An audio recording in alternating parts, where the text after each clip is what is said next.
This is the story of Chilka, a 1,000 square kilometre lake on the east coast of India.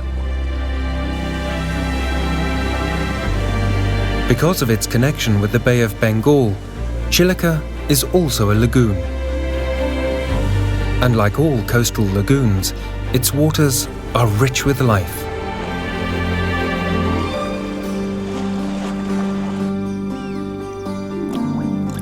In the late 1990s, Chilka was a weed-infested, dying lake. But thanks to ecological restoration by the Odisha government, it's once again a steady source of livelihood for thousands and a vibrant refuge for wildlife.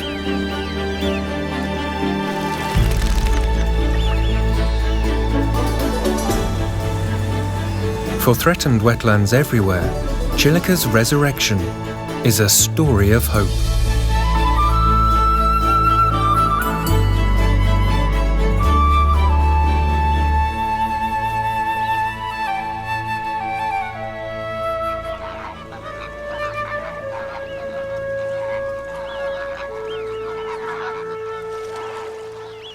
Chilka is one of Asia's most important wintering grounds for migratory birds, and greater flamingos are among the earliest visitors every winter.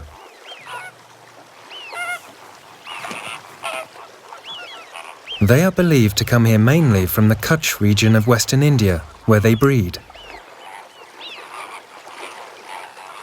For them, the journey to Chilka is perhaps not such a difficult one. Other migrants are known to travel thousands of kilometers to get here.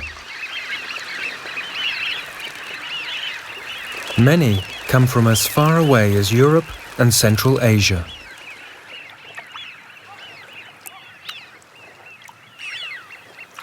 Chilka's waters abound with food, and for these Eurasian widgeons, it's time to replenish their reserves after a long journey.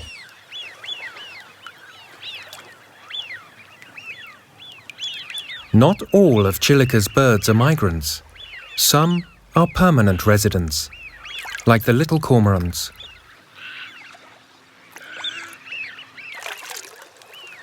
When these expert fishermen gather to hunt, others follow, hoping for a stray morsel. A gull will even pretend to be a cormorant for a piece of the action.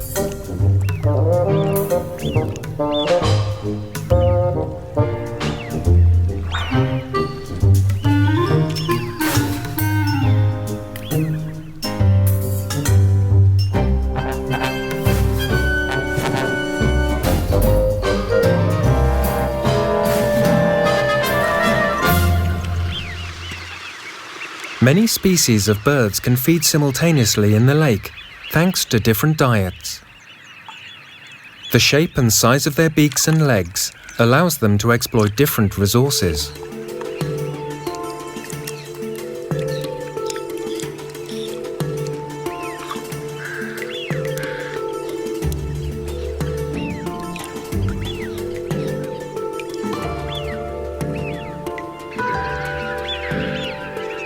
The secret of Chilka's biodiversity lies in its mix of salt water from the sea and fresh water from rivers and streams.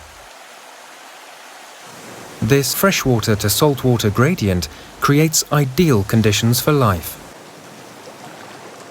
Every high tide brings rich nutrients from the sea into the lake. At low tide, the exposed mudflats attract hungry plovers and sandpipers.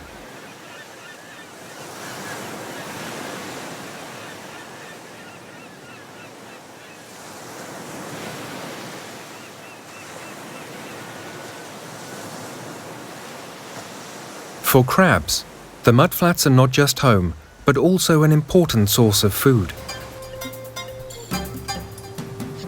Hidden in the substrate are microscopic organisms, which the crabs extract with astonishing efficiency.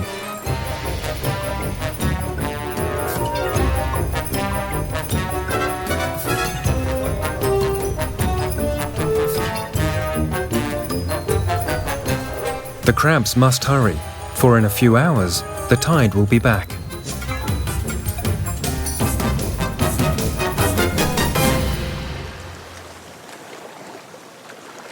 Seawater is Chilka's lifeblood. Without a regular inflow, the lake could die. In fact, from the 1970s to the 90s, Chilka went into a decline when its sea inlets became so choked with silt that seawater was reduced to a trickle. At the same time, inflows from streams and rivers began changing the lake's character, from brackish to fresh.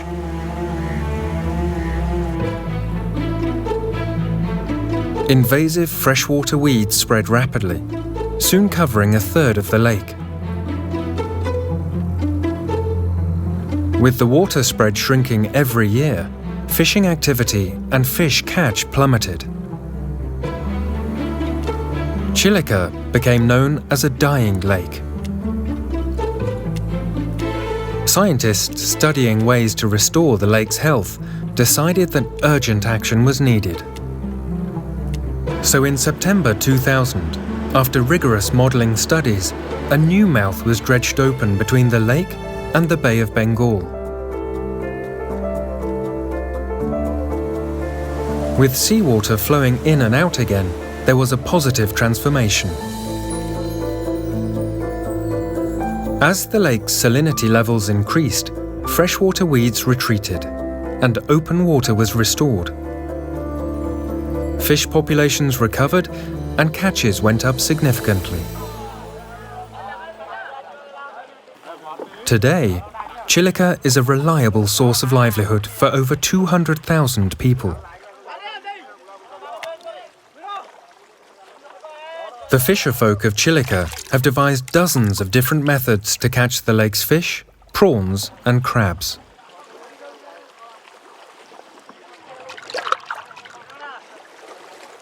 Apart from the active fishing that people do, passive fish traps are at work 24 hours a day. The intensive fishing by humans makes life difficult for one of Chilka's top predators, the white-bellied sea eagle.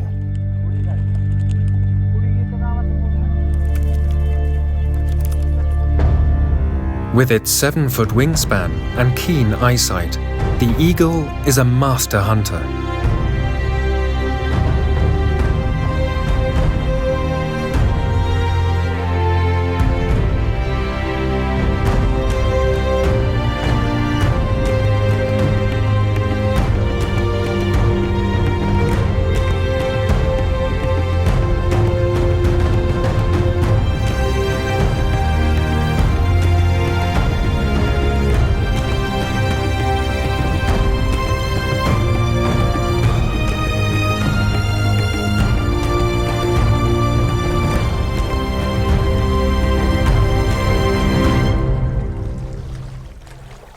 It's a case of so near, yet so far. The eagle cannot risk getting tangled in the net. It must look elsewhere for a meal.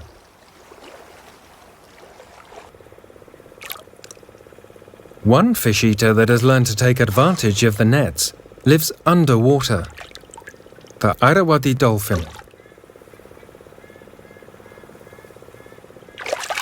These beakless dolphins are more closely related to killer whales than to other dolphins. Chilka is home to about 150 of these highly endangered mammals. This species employs a unique spitting behavior while hunting. The intelligent animals have learned that by chasing fish towards the nets, they can catch them easily.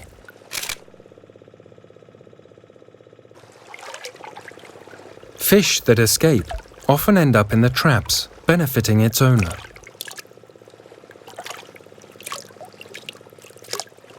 Inevitably, Chilka's dolphins have become a major tourist attraction. Posters put up by tour operators misleadingly depict performing aquarium dolphins, attracting large numbers of visitors.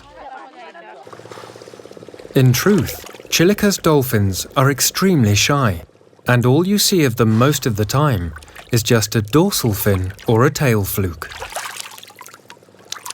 Dolphin tourism was initially meant to provide an alternative livelihood to people from just one fishing village that was affected by the opening of the sea mouth.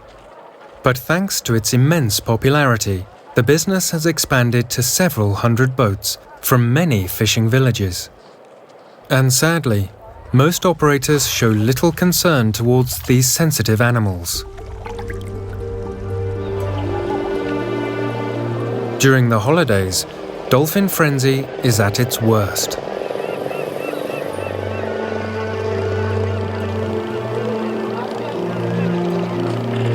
While the noise from the diesel engines is horrendous, the sharp propellers pose a serious danger.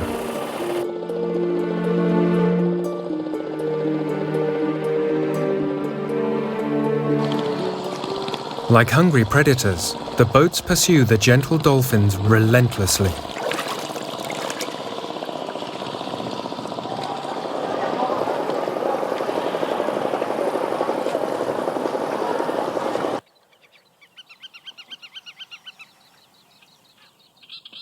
A different model of tourism, in the marshes of northern Chilka, offers a true example of ecotourism. Here, reformed bird hunters guide small groups of tourists quietly through a watery wonderland.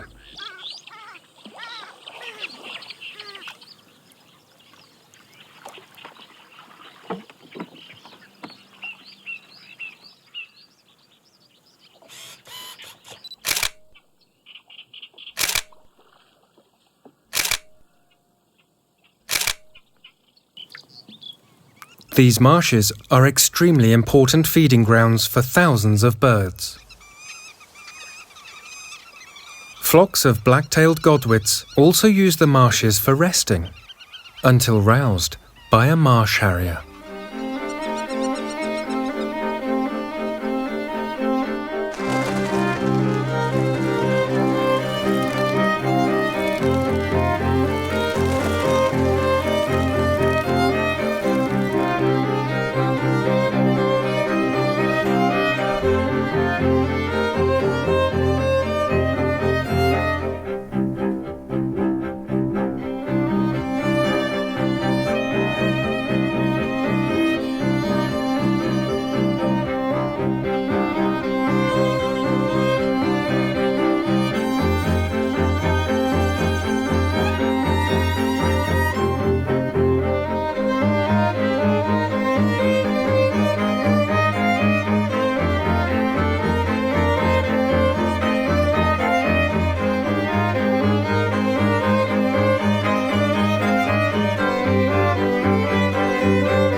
Wetlands are among the most productive habitats on Earth, and Chilka is no exception.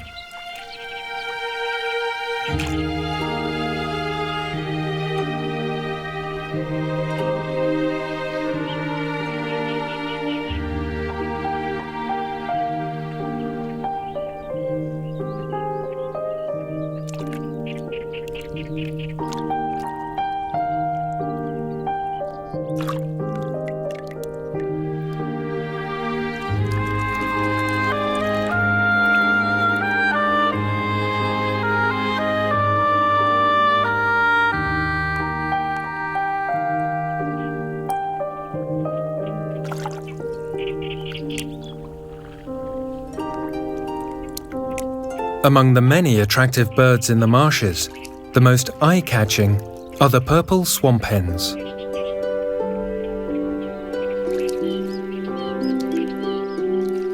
They are social birds, but when it comes to food, they can be quite pushy.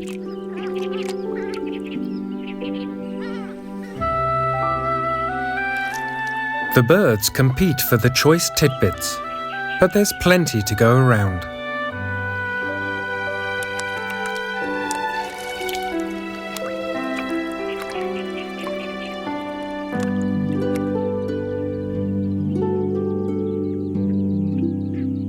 Mangalajodi's marshes are an endless source of fascination for those with the inclination to watch quietly.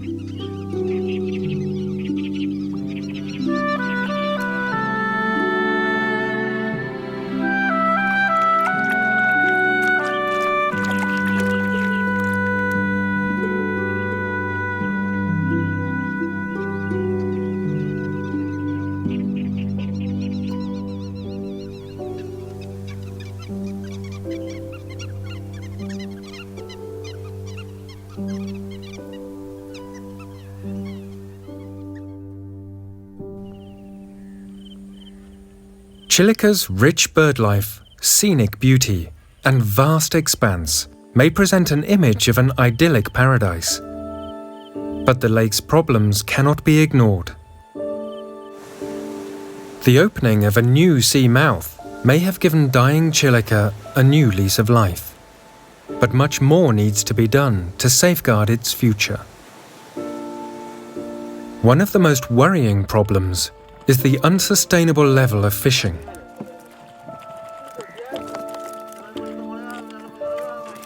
Once, people fished mainly for local consumption. But today, seafood from Chilka is exported all over India and even to other countries. In the pursuit of profit, people catch everything. They fish all year round and don't spare even the breeders or the juveniles. While this indiscriminate exploitation is senseless, what's suicidal is the blocking of vital migratory channels. 86% of the fish species in Chilka need to migrate between the lake and the sea at some stage in their life. Studies have shown that this narrow canal at the southern end of the lake is one of the most important migratory routes. Sadly, illegal nets across this crucial corridor trap virtually every fish that passes through.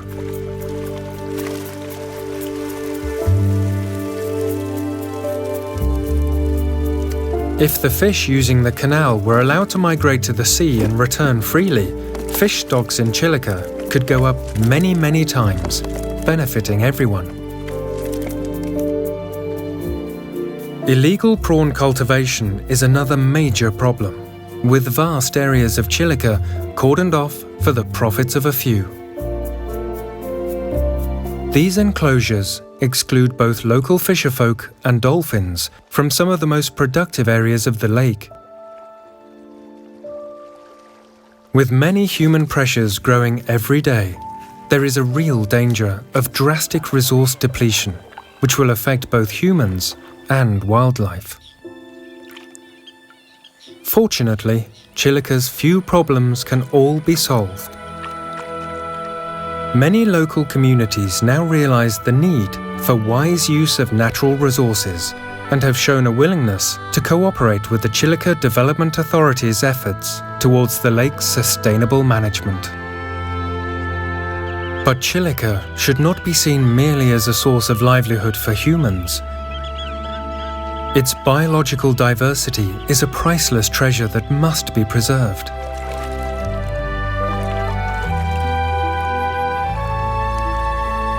Managed with care, this vibrant lake can provide a secure future, both for its people and its wildlife.